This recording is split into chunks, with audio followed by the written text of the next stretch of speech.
We're here today to talk about your film, Jurassic Games Extinction. Now, a little side note is, Ryan, I first appreciate you taking time to talk to me on our little sliver of the internet. And I reviewed Jurassic Games 7 years ago when it came out. so, so thanks for coming on. Oh man, well, should I have gone back and watched that one again in preparation? I don't know. But Mark, it's my pleasure to be here. Thanks a lot, and I'm always excited to talk about these projects, and I appreciate you having me on. Oh yeah, it's always great. And it's one of those things when I got the announcement for the release, I was like, Jurassic Games Extinction. I'm like, Jurassic Games, Jurassic Game. And so then I looked back and I'm like, Jurassic Games. I reviewed this a while ago. So what made you decide to come back to the world of Jurassic Games, especially after so much time has passed? Well, to be honest, it's your reaction right there. We were hoping someone would remember it a little. So, but in all seriousness, we made that Jurassic Games, the first one, 7 years ago, and then in between that time and now, we got hired to do a bunch of kids dinosaur movies and kids family movies. So I kind of got into that world and still doing creatures and dinosaurs, but doing them for a company called Ace Entertainment. We did stuff.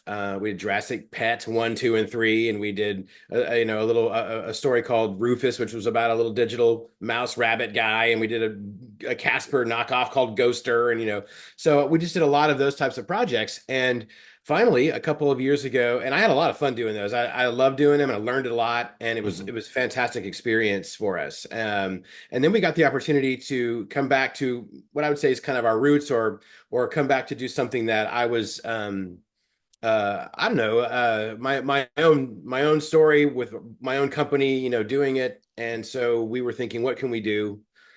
And we said, well, we think people responded well to the first Jurassic Games. There might be enough of an audience that's out there still that would appreciate another one.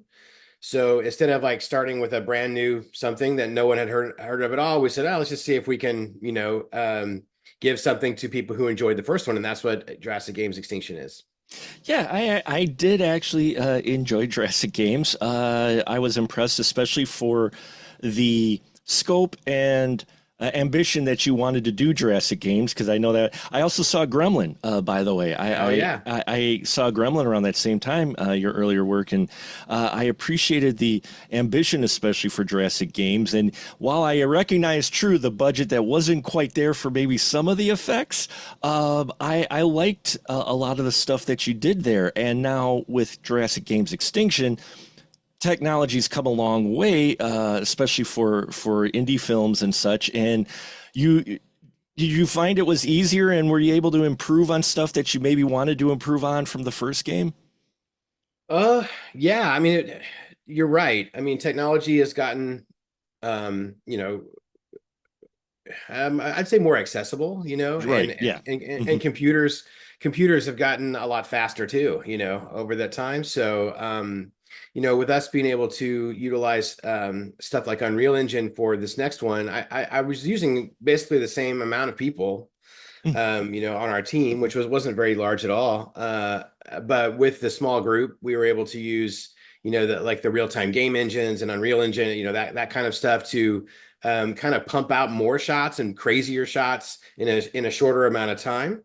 So, and with this project in particular, I just wanted to like throw everything. I wanted to get as big as I possibly could with the resources that we had and make something epic in scope and crazy and, really fun action sequences. So we were able to do that with a small team, utilizing the tech that's out there now. So yeah, and we had a lot of fun, a lot of fun making it. And I was constantly, as we were doing it, I was constantly kind of thinking, wow, it's really fun that we can sort of play in this sandbox, and just anything that we can imagine, we can just kind of come up with and put in this movie. Yeah, and it blended a lot better with the live action, I would say, this time around than the first time, 8 years ago when you were able to do it. It really, the compositing and everything really worked well. in this one to where I was like, yeah, this is impressive. You even put in a speeder bike chase in here, which I felt I'm like, okay, this feels not in a bad way, but I'm like, this has got a little bit of a Jedi feel to it from. Well, look, I mean, I can tell we're probably cut from the same, generation, and I grew up loving those movies. Sure. And the speeder bike chase was massively, imprinted on me as a kid. And I think that after I did the first Jurassic Games movie, I was thinking, I never really thought I'd do a sequel to it, but I was Sure. kind of thinking back then, even like, what would I do if I had the chance to do another one? And I just thought, man, how cool would it be if there's like a race, Mm. and speeder bikes are, I picked speeder bikes because they're easier to do than actual dirt bikes Well, as yeah. far as like, touching the ground, right? And in the digital realm. And then also I just, I was like, well, what can we add to it? Yeah, Mm. heavily influenced by the Return of the Jedi speeder chase. But then I was like, what can we add to this? Well, what if the players can, hit power ups, and, it's not just bikes that are running, Right. but it's also dinosaurs. And then, Hmm. there's other things that are going along, they're being chased by dinosaurs, they're turning into dinosaurs. And we really were kind of like wanting to lean into like the video game aspect of what this story was, and Hmm. kind of highlight that a little bit more. And, that was one of the harder sequences to put together for sure. Oh, I imagine, yeah. Doing all the crazy stuff that, it's one thing to kind of have some digital characters in a little area, but when you're like speeding them along for miles and miles and miles inside of a densely populated forest, that gets pretty crazy. But again, we just used the Unreal Engine to do it. And so I did, and I think we did it, if we want to get kind of technical here, I think at least I was pretty happy with how this turned out, but we created digital doubles for Mm. all of our actors, and I originally was thinking, well, they're just going to be way in the background or like really tiny. But I was really happy with the realism the team was able to achieve by creating these digital characters. Especially, we did tricks, like we put helmets Oh, on them yeah. and stuff. So it's like, with a helmet, it's a lot easier to get away with it. But because I thought they looked pretty good, so we were able to use them more. Hmm. And there's a lot of shots in the movie that you would never know. It's like, it's just like, oh wow, I didn't shoot this over the shoulder shot of this guy, but I have his digital double, so I'm just gonna put him there. So we did stuff like that a lot, to help make the world feel bigger, Hmm. because we shot this one, the entire movie we shot on an LED stage at our Okay. studio. Hmm. So it was all done I'm not kidding, in a size about like 25 feet by 25 Sure. feet. So the whole movie was done that way. And that was something we were a little bit nervous to try to do, and it was, Hmm. to us, it felt like a little bit of a risk. Can we pull it off? But at the end of the day, I felt like it helped us, because we were able to put our characters into worlds more seamlessly. To your point Hmm. about, much better than green screen, we Right. were able to put our characters into these different worlds that I just couldn't go shoot in real life. For example, a frozen tundra, or a Roman Colosseum, or even a big Tron style laser tag maze or whatever. Right. So it was really fun to, bring in some practical sets and stuff, and then use that LED wall to extend the world, and really help us kind of make this video game world feel bigger. And then when I'm on a 25 by 25 stage, it's like my actors can't really move around that much. Sure. Hmm. They didn't have much. So my thinking was like, okay, well, if they turn into dinosaurs, then I can do anything I want with the dinosaurs. Sure. Sure. And that really was that, like, so the movie Right. was kind of Hmm. like, it was thought of with what technology do I have, what access to, Hmm. what team do I have, and all was kind of like what we made for the movie was really based on like how we could best utilize the tools. So a lot of like the ideas came from, okay, well, I can't, like I said, I can't have my actors like running around like crazy because we're not in a real place. So, but what if they turn into dinosaurs and fight? Then I can do anything I want. And that was a big basis for like why some of those action pieces ended up like they were. Well, and that's what I was going to ask is working with that technology and the fact that you have the majority of the film set in a video game world, I would imagine gives you a little bit of freedom and also a little bit of flexibility more possibly with your effects and such. I imagine to where if you have something that you can't quite get like photoreal, it's Yeah. okay because it's in the video game world, so you're a You know, little bit more forgiving. yeah, I and think. I'll be honest, Mark. We're never trying to not make it look photoreal.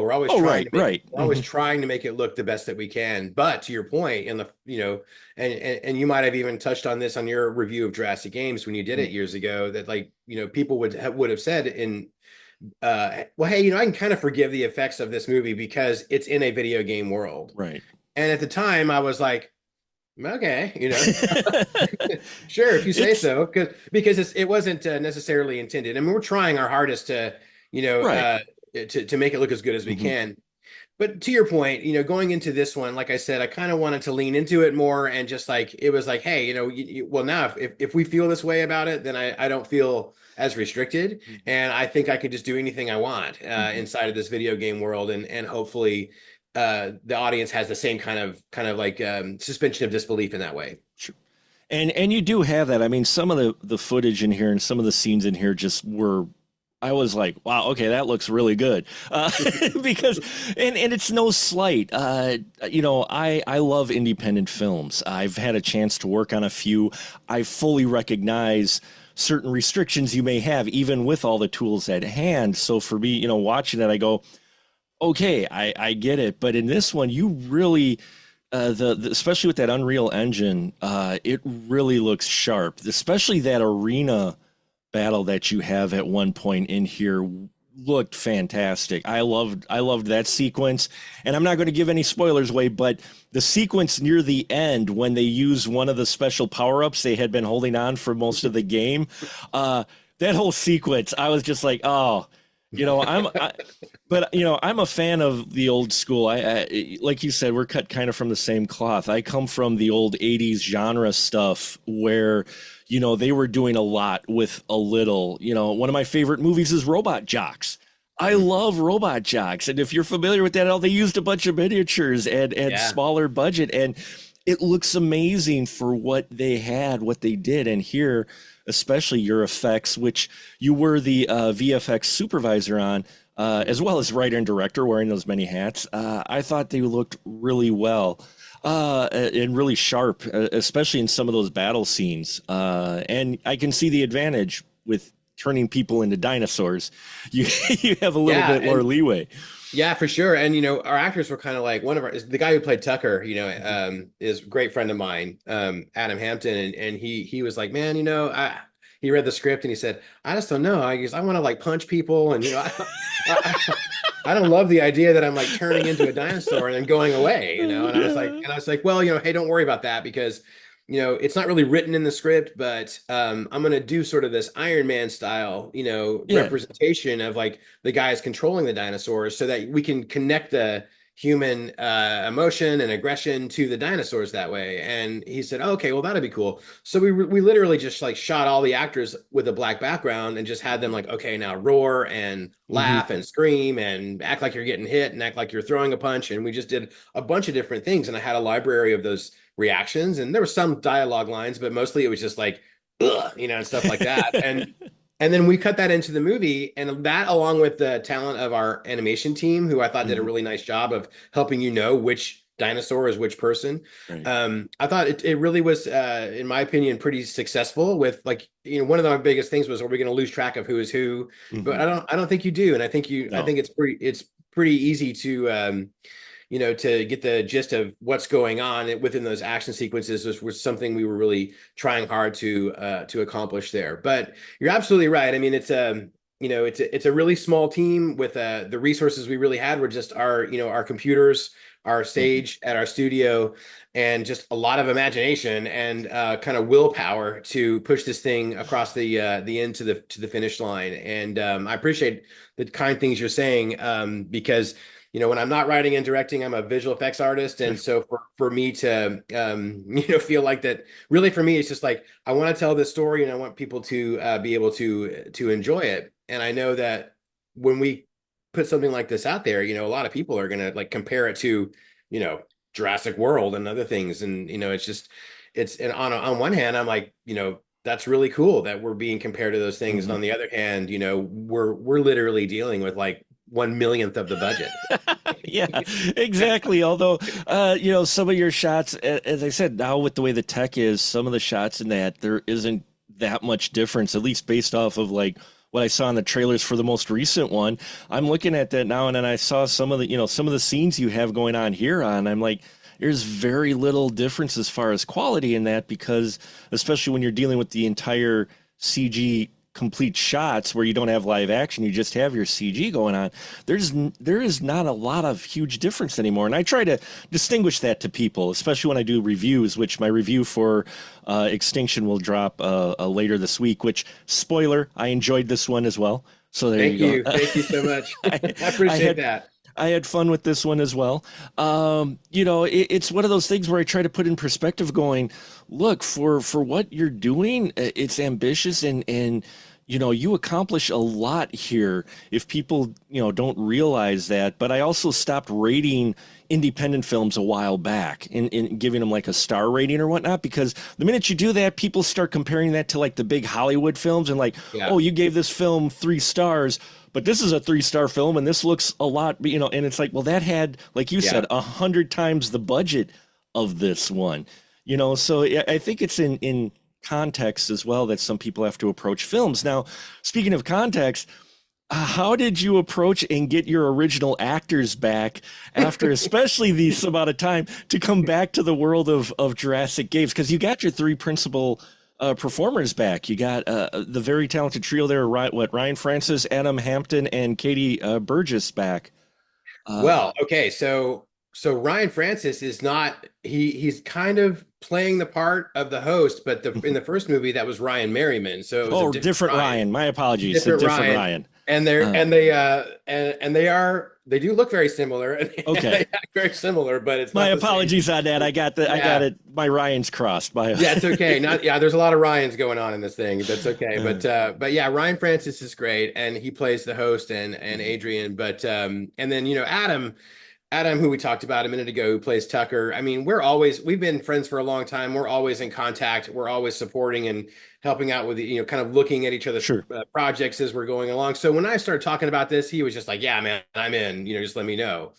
But really, the key was Katie. Hmm. And I hadn't talked to Katie really since very much at all since we did the first Jurassic Games, and I kept thinking to myself, man, if she doesn't do this or if she's busy, then I'm in big trouble, Right. But I reached out to her and she was super awesome as always, and Hmm. came out to the studio and did it, and I thought it was really really fun to bring Tucker and Joy back, Hmm. and I'd done these other like Jurassic Pet sequels, but to do a sequel of Jurassic Games, like you said, all this time later, and explore a little bit more with these characters and give them maybe like a little bit different twist or a little bit different take on them was really fun for us, and the actors too. They were having a lot of fun revisiting these characters that we were just like, we did that 6-7 years ago. We never thought we'd do it again, but here we are. So that was a lot of fun. Yeah, they seem to be having a lot of fun, especially Tucker and Joy. They didn't seem to miss a beat, in all honesty. Yeah. Watching it, I was like, wow. And Katie really leaning into her Joy character, getting a more meaty, even more meaty role than what she had the first one was fun to watch because I could tell she's just like, I wonder how many heavies she actually gets to play because she really seemed to make the most of it. And Oh, uh, yeah. I think some people are just kind of born to play certain roles, and she can really turn on that kind of bad guy energy. But in real life, she is like the sweetest person ever, and just super nice and super super friendly, and such a great hard worker, and she's. But it just makes me think like, man, is there a dark side of her that she channels into to bring joy out? But another thing too, and I know that from I pay attention when you guys do reviews of our movies. I watch them. I pay attention, and a lot of people reacted well to Katie in the first movie, and mhm. she got some attention for that, and I was like, yeah, if people want to see or would like to see Joy back, it'd be fun to bring her back, and then bring her back in a way that gives her a big, meaty role in this movie.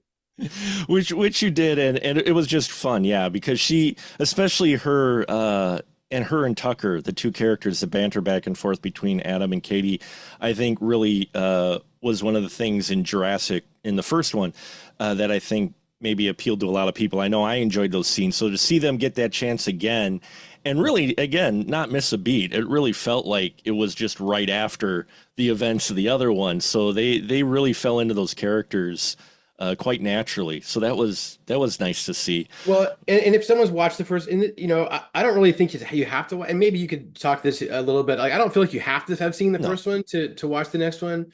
But there were things about the first one when people, especially people would say like, well, I mean, how could Katie beat up Adam, and you know, how could Joy beat up Tucker in the first one? She's really small and he's a big guy. How did she beat him up? And people would say that in reviews and you know criticize that. And so in this one, I like kind of explain that a little bit, you know. So and it's just kind of fun. It's like it's fun to be able to go back and sort of like answer some of those things sure. or you know like throw those things in there. You know, most people wouldn't have any idea, but like to the people that had that complaint or watched the first one and had questions about the first one, you know, it's fun to be able to answer them. But if you don't know what those refer to, then it doesn't matter as much, I don't think. No, you could still you don't necessarily you fill in enough of the holes and such and give enough exposition, but not too much exposition, which I appreciate. To if someone came to it new, if anything, they watch this and may want to check out the first one to That'd be see, great. you know, to see what some of the references are, but at the same time, it doesn't take away from your main arc and plot in this, which is, you know, dealing with family and Tucker and his son, you know, as well as dealing with your sins of your past in this. And I enjoyed that. And I also liked the angle you took.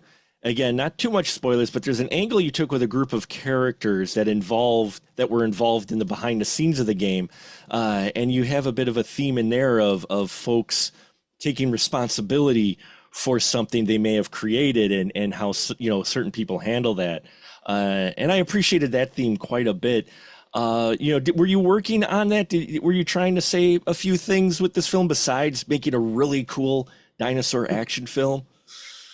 I mean, you know, there's some things that anytime I get to write a movie, they almost always have a kind of a father-son dynamic. Hmm. And, you know, being a father myself of two sons and, you know, the relationship that I had with my dad growing up, you know, like all those things just mean so much to me. And it's just, they always say, write what you know. Well, that's, you know, that's what I know. So I don't even think I do it on purpose. It's Sure. just like if I'm going to write like a quote emotional story, it's just like it's easier to write a father-son type of Hmm. relationships story. And so that is probably kind of subconsciously just easier for me to do rather than try to Sure. write about something that, you know, like if I was to write a love story, I wouldn't be very good at that at all, you know. So but as far as like the other stuff, you know, like you know, also I kind of have like an a little bit like, hey, be careful of machines stealing humanity, you know, Mhm. message, right? Be careful of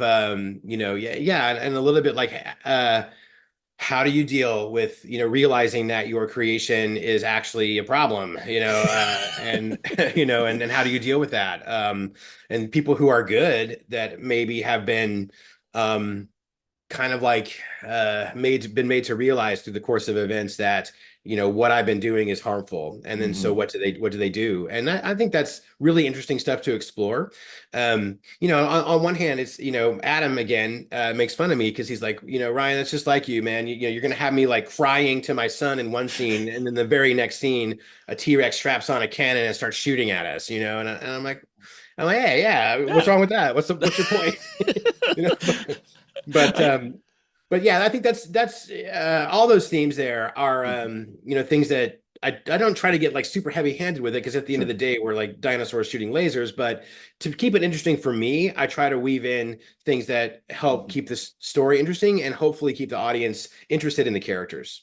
Well, and that's in the true spirit of sci-fi. I mean, people, you know, you see some complaints about people making, oh, this sci-fi film's too messagey. Oh, this is, you know, they'll use certain terms or whatnot when they're watching a sci-fi film. And I'm like, you haven't watched a lot of science fiction, have you? Or even horror or both. I'm like, that's where a heavy part of your social commentary comes Yeah. from is those genre films because you have a little bit more of a freedom, I think, to do that than say a drama. And a lot of times I think people don't even realize they're being spoken to about these themes until they think about it afterwards, Right, you right. know. And Yeah, that's one of why the Oh, go ahead. Well, one of the characters repeatedly says, "Hey, it's just us against the machine. It's just, it's just Right. humans against a machine." And yeah, and I think that the what I wanted to show was like a machine can be prompted or programmed to do something, and it's just, and it's not like a super new theme, but Right. I think it's a little bit of my reaction to, like as especially as a visual effects artist, as AI generated art and generative stuff that Mhm. I don't, I mean, they're tools that can be used and I don't completely condemn them, but I'm just saying, be careful, you I know? was I was just gonna ask, being the heavy, visual effects guy that you are, how you felt about AI, because it felt a little bit like you were saying that in here about being careful. I think that message does come across, and I think that is true. It's the same way when internet comes out. You look at internet or even AI, it's a double-edged sword. It's really great tool because it can enhance these things, improve these things, give you a lot of capabilities. On the other hand, it can also be used for evil, a lot of evil, and a lot of like, just bad, awful things. So it's like Yeah. it's all in whose hands it is, and the VFX being in your hands, especially, I think comes through as also a director. I imagine that helps you when you're setting up your shots and such, especially on a small screen. You kind of have in your head what your VFX is gonna are gonna be. So did that help you work with your cinematographer, Jake Copeland, to kind of plan those shots out? Oh yeah, Jack Copeland's great, and he's a young guy that I worked with on a couple of or on my Jurassic Pet 3 movie, and he was really great at coming in and really diving into all the technology, the LED wall systems and the way we had that set up at our studio, and then understanding like, and he jokes about this when we talk about the movie to other people. He'll say like, "Well, hey man, Ryan just told me to point over there, and he told me there was going to be a dinosaur, and I just trusted him." So, so that's, and he jokes about that, and then he's like, "Well, then when I saw it all together, and I realized, oh, okay, that's what you're doing," and then I Mhm. think that just helps us moving forward. But yeah, I mean, there's a lot of that. There's a lot of that with the actors too, where I'm just like, hey, I'm just going to hold this tennis ball up on a stick, and you just kind of like look at it and trust me, it's really scary, and and I thought Jack really did a great job, and but also the actors Mhm. really bought into all that.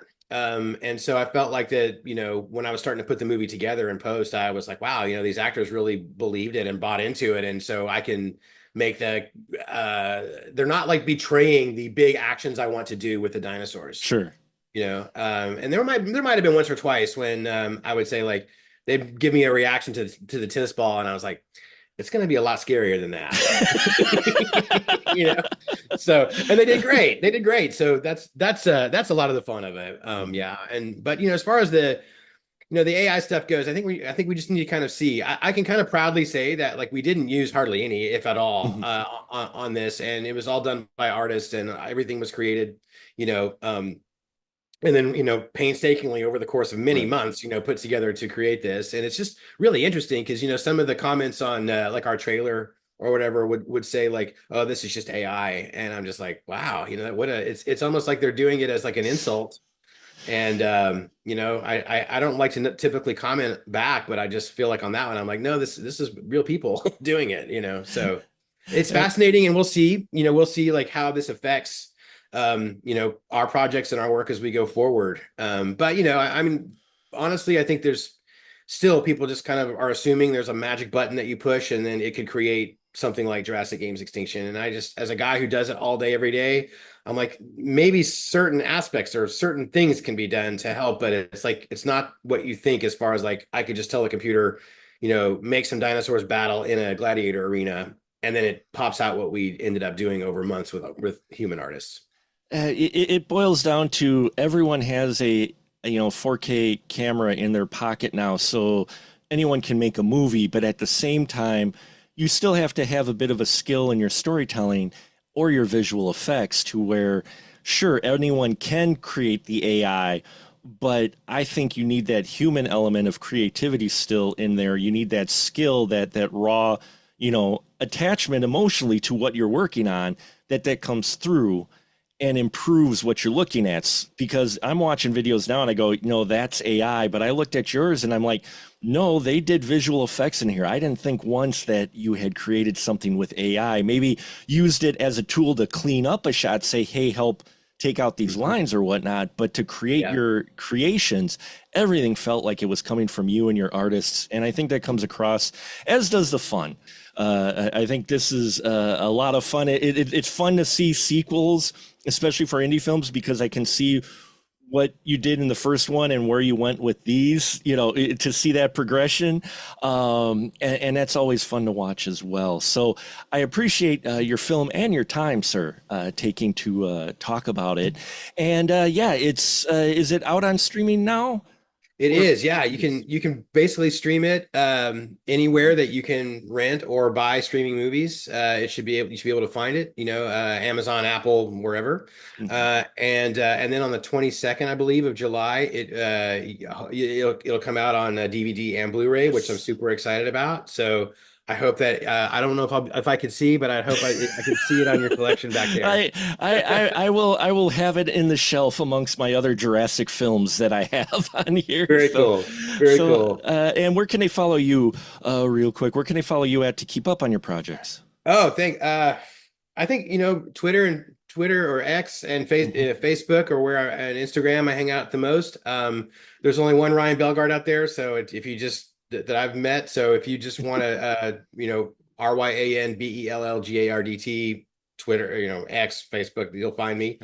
And Mark, this has been really fun. I appreciate you taking the time and interest in these projects and letting us kind of talk about how they're made and what they're, what we're trying to do with them. And I really appreciate you. Thank you. Well, thank you. And yes, folks, check out Jurassic Games Extinction. It's going to be, it's out on video now, but physical media. Go support physical media. Yeah. As you can tell, I'm a lover. So thank you very much, Ryan. Thank you, Mark.